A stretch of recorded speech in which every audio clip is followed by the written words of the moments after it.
நான் இந்த கரூர் மரணம் குறித்து தொடர்ச்சியாக பேசுவதற்கு திமுக ஆதரிக்கணும், செந்தில் பாலாஜி ஆதரிக்கணும், காவல்துறை ஆதரிக்கணும். இல்ல, நான் காவல்துறையை உண்மையிலே வன்மையா கண்டிக்கிறேங்க. இந்த கூட்டத்தில் கரூர் காவல்துறையை வன்மையா கண்டிக்கிறேன்.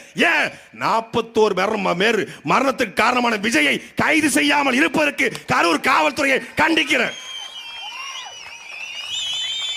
41 பேர் சாவுக்கு காரணமாக இருந்து அரசு மருத்துவமனைக்கு வராமல் கோலை போல பச்சோந்தி போல ஓடுகாலியாக ஓடி போன அந்த பச்சை கோலை விஜயை எஃப்ஐஆர்ல கூட சேர்க்காத கரூர் காவல்துறையை நான் வன்மையாக கண்டிக்கிறேன்.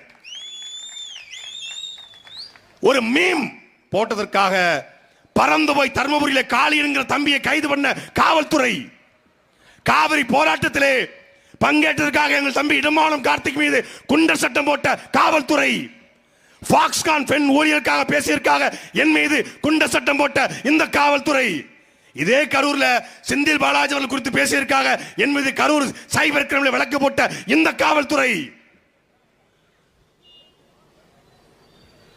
12 மணிக்கு வருவதாக சொல்லிவிட்டு அதை ஊடகங்களில் அறிவித்துவிட்டு கட்சியின் பொதுச்செயலாளர் புசியானது தொலைக்காட்சியில் பேட்டி கொடுத்து விட்டு 12 மணிலிருந்து பெண்கள் நிக்கிறாங்க, ஆண்கள் நிக்கிறாங்க, எல்லாம் நிக்கிறாங்க.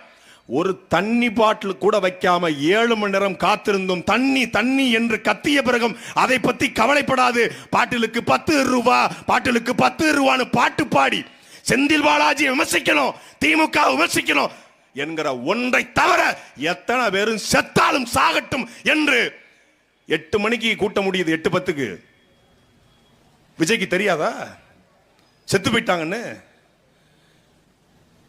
10 மணிக்கு ஏர்போர்ட்டுக்கு போறாரு. ஏர்போர்ட் வாசல்ல ரிப்போர்ட்டர்ஸ் நிக்கிறாங்க, பத்திரிகையாளர்கள். அந்த பத்திரிகையாளர்கள் கேள்வி கேட்கிறாங்க, ஐயா 31 பேர் இறந்திருக்காங்க, என்ன சொல்றீங்க? ஓடுறாரு. சென்னை வானொலி நிலையத்தில் பத்திரிகையாளர்கள் ஓடுறாரு. 4 நாள் கழிச்சு காணொளி வெளியிட்டு நான் மிகப்பெரிய மன கஷ்டத்தில் இருக்கேன்,